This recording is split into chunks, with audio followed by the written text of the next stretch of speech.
right, I'm Josh Whitmore, and welcome to my basement. This is my Pedagogy sandwich video submission. Okay, instructors, let's get into the intro here. And let's focus on some teaching methodology. The main purpose of this whole course is to improve your teaching skills, right? Yeah, we're going to work on some great curriculum for mountain bike lessons, but the main thing to take away from this course is going to be excellent teaching skills. So the teaching skill to highlight right now is going to be the explanation phase of the training wheel. Now we all remember the training wheel, right? Explanation, demonstration, practice, and feedback, right? Okay, so I'm going to present an example lesson here in a few moments that we're going to use how to operate and use a dry erase marker as the model for how to use good explanations of the training wheel, all right? Okay, so for you as instructors, what are some keys to good explanations when you're teaching? Yeah, that's good. Keeping the explanation short and concise is a great practice. We definitely don't want to overload the students with too much information in the explanation. All right, so how do we keep explanations short but still effective? Well, we're really going to use the what, why, and how to guide our explanations, all right? So in the what phase, this is just a simple explanation of the lesson coming up. What is it about? Okay. The why phase. This is really focusing a little on this, why this lesson is important. And that accomplishes a couple of things. First, it creates a need to know. It gives a reason for the student to pay attention and learn. And it can also anchor the lesson in a bigger picture. Like, how does this lesson fit in? All right. The third part of that, the how, is be really careful not to add too much info here. This is really the meat of the explanation, but it's tempting to put too much, okay? There's probably a whole list of things that the student could know about this topic, but you really have to narrow that down to 2 or 3 bullet points that are the most important things you want them to walk away with. Now, you can always add more detail later, but if you overwhelm them too much now, they won't master any of it. Okay, so this example lesson I'm about to teach, see if you can pick out the what, why, how structure as I go through the training wheels in my explanation, all right? Before we jump into that real quick, I wanted to also address the context of this lesson. Context is the who, where, and when of the lesson. Now, these elements of context really guide you on what the content is and what the progression of the lesson, all right? So who is this lesson for? Is it good for specific skill levels or an age range? Are there any prerequisites? Things they need to have mastered beforehand? You know, my example of how to use a dry erase marker, this lesson is best suited for a beginner dry erase marker. It's great for someone maybe who's never used a dry erase marker before, but it's also applicable to someone who's only occasionally used dry erase markers. This lesson is not good for someone who regularly uses dry erase markers, and for them this is probably going to be too basic. Thinking about age for this lesson, it will work well for any age adult. For children, this lesson is best for kids that have already began reading and writing, such as like spelling out words, and can be responsible with a marker to not like get stains on clothing or something, right? Okay, so that's the who. All right, now where part of context is where is this appropriate to do the lesson? What kind of space do you need? Are there any risk management considerations? Do you need any specific features or supplies? For my dry erase marker lesson, as long as you have the materials, then you should be good to go. You can teach it almost anywhere. Now, granted, it probably doesn't work well when it's raining, like if this is wet, so it's probably got to be someplace dry. All right, and then the last part of context is when should we teach this lesson? This is where we need to consider sort of like how it fits into the bigger picture. Is there a progression of skills that makes some kind of a sense? Do we need to have something mastered before this lesson? Is it something that we need to consider, I don't know, perhaps the time of the day, such as like energy levels after lunch or breakfast, or maybe the weather or other trail users or things like that?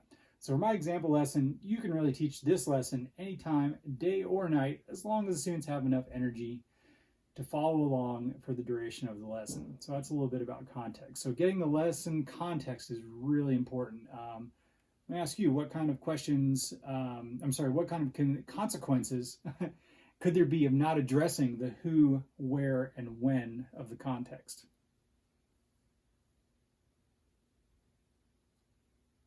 Great.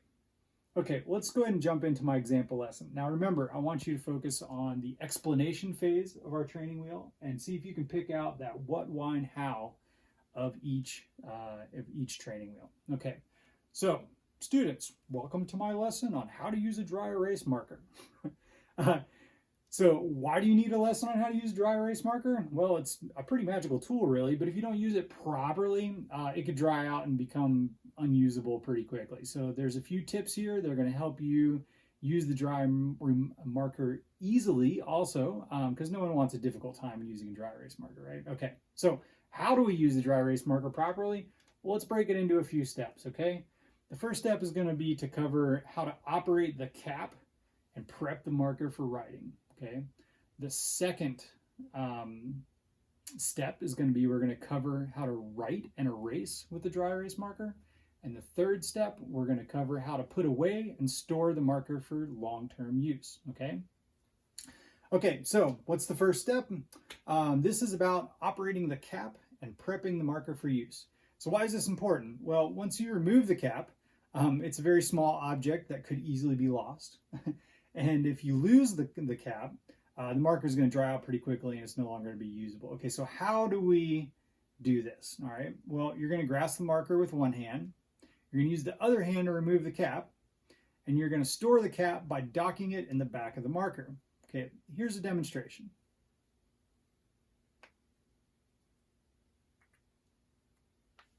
Great. Okay, let me show you that again. Two hands. Dock the cap right there on the back, okay? Okay, now it's time for you to practice. Go ahead, use two hands, remove the cap, and dock it on the back of the marker.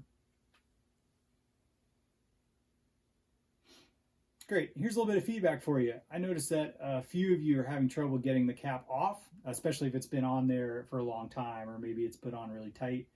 If you have that trouble, next time try giving the cap a little twist as you pull it off like this. Great. Okay. Let's move on to the next phase. This is the action phase of our lesson here. We're gonna so now that we have the cap off and we've got it stored, this lesson is about how to write and erase with the dry erase marker. So why do we need to focus on this? Well, this little magic writing utensil can write thin lines and it can write with wide lines. So you'll want to be able to do both. It's also erasable, but only if you do it properly, okay? So how do we do this? Well, first, we're going to make sure the surface you're about to write on is dry erasable. It could be a designated dry erase board like this thing. I think even this plastic kind of like coral board would probably work. Maybe like a laminated piece of paper, like the back of a poster or something like that could work. If you have any doubts, like do a little test on the corner or something and see if you can erase it. It does not work on things that are porous like paper or cloth. Okay, so the next part about how we do it is that the marker has a chisel shaped tip. And if you pay attention to which one part of that chisel tip is connecting or touching the board, you can make a thin line or you can make a wide line. Okay. And then to erase it, you can have like a dry erase eraser. This one happens to be built into the cap of another dry erase marker. It's just a piece of felt. You can also use like a rag or something would work pretty well. But the whole idea is that there's dry erase. You don't have to use any solvents to clean it. Okay. So here's a demonstration of writing both thin and wide lines. Okay.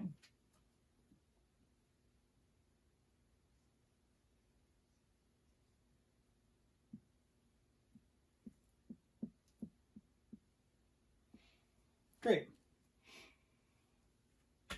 Okay, now it's time for you to practice. See if you can draw some things with both the using the tip to make a thin line and using the wide part of the beveled tip here, chisel tip, to make wide lines. Go for it.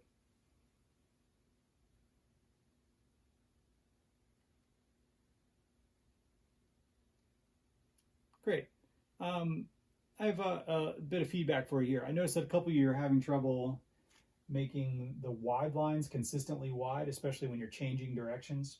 So next time, if you're having that trouble, try turning the marker as you make a turn. Try turning the marker to keep the wide part of the chisel perpendicular to the direction of travel of the marker. It's going to look like this, okay? So here I am getting ready to turn a corner, turn the marker, turn it back, okay? So I'm keeping that wide surface against the board so I get a wide line, all right? Okay, demo number 2, it's time to erase. To use the eraser, a good way to use the eraser is to go back and forth in a straight line. Looks like this.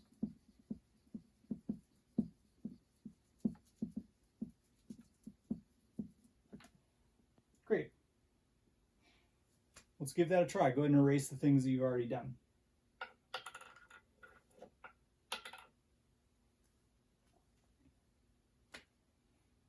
Excellent. Okay, the last piece of our lesson here is what to do. This is when you're all done with the dry erase marker, let's cover how to put it away and store it for long-term use, okay? Now, why is this important? Well, if you don't do this step correctly, the lifespan of the dry erase marker is going to be greatly reduced, and everyone hates it when they pick up a dry erase marker and it's all dried up. Okay, so how do we do this? Well, first, use both hands. We're going to get the cap out of its docking port and we're going to place it back on the lid and make sure it's on tight, okay? Now for storage, these markers do best when they're stored horizontally, so that the ink inside the inkwell is in contact with the material that makes up the tip, which is kind of a wick that goes into the inkwell here, all right? So we want that wick to be wet instead of up and dry, all right? So here's a demonstration of replacing the cap and storing it correctly.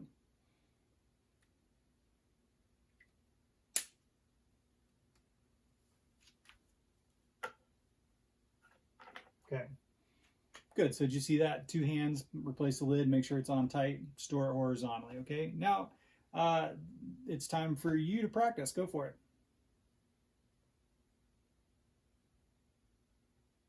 Great. A bit of feedback for you. I noticed that a couple of you, again, are kind of having trouble getting the cap out of its dock. It's a bit tight in there. If that happens, next time, give it a little bit of a twist as you're pulling. It might look like this. Let me set this up. Okay, it's on the dock. It's going to look like this. Twist to get it out, and then before I place it back on the top. All right. Great. That concludes my example lesson on how to teach, or I'm sorry, how to use a dry erase marker. I really hope that out of this lesson you learned 3 things. I hope that you learned how to operate the cap and prep the marker for writing. I hope you learned how to write both thin and wide lines and erase with the marker. And I hope you learned how to put away and store the marker for future use. Okay, back to instructors here.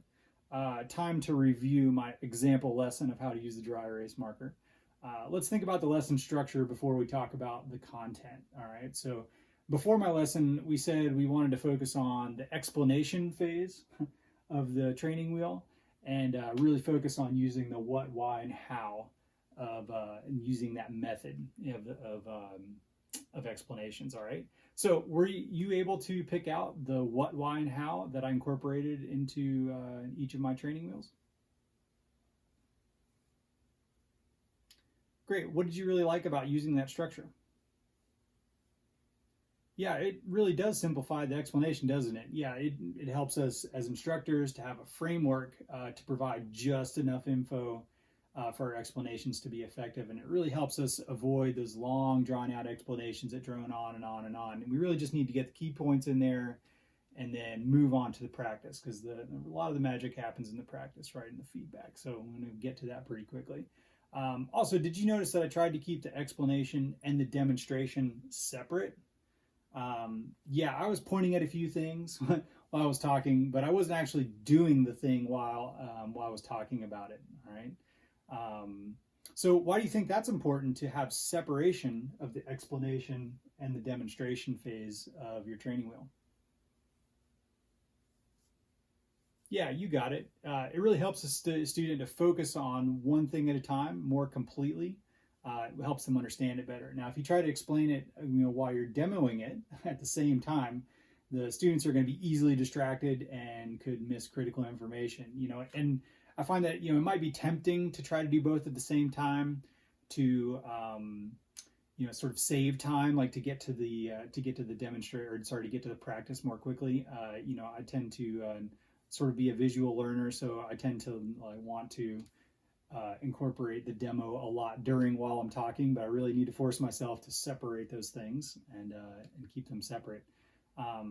So even though that is a common, I guess, pitfall, I found in my in my experience that's commonly backfires, and I end up having to repeat that process several times because the students were not able to fully pay attention to anything that happened in that, or maybe they just get pieces of it.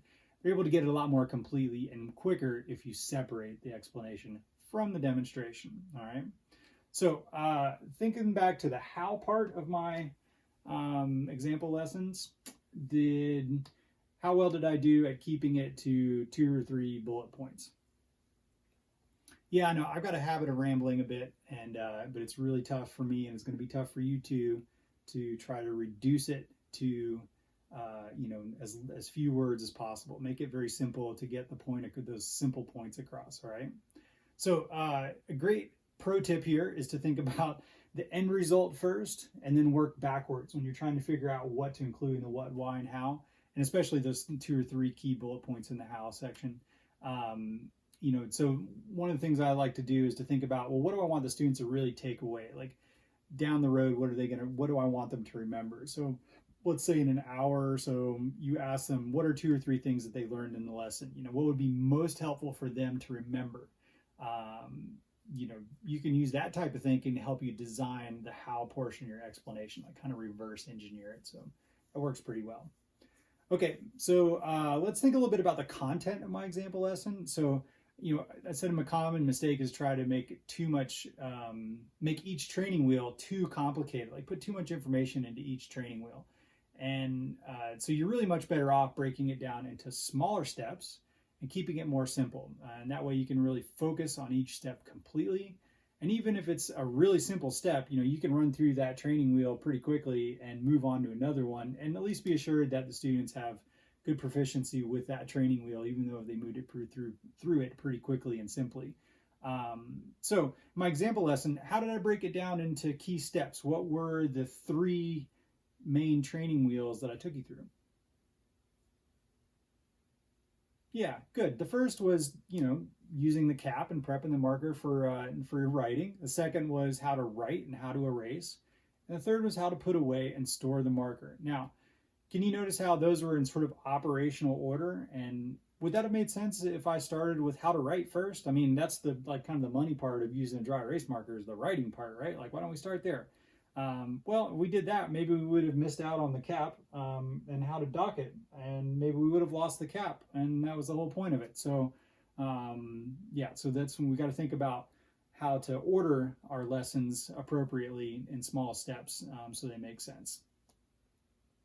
Okay, in summary, we focused on the what, why, and how in your explanations as a part of the training wheel. And we also briefly covered the context of the lessons. So who, where, and when to teach the lessons. And here at the end, we chatted a little bit about content and progression of the lessons as well. So questions for you all then. How will this session help you improve your teaching? And what are some challenges, what are some changes you might make to how you teach based on these things? Great. Well, I hope to encourage you to incorporate this methodology heavily and incorporate it into all of your lessons. Thanks for playing along. So this concludes my Pedagogy Sandwich video submission.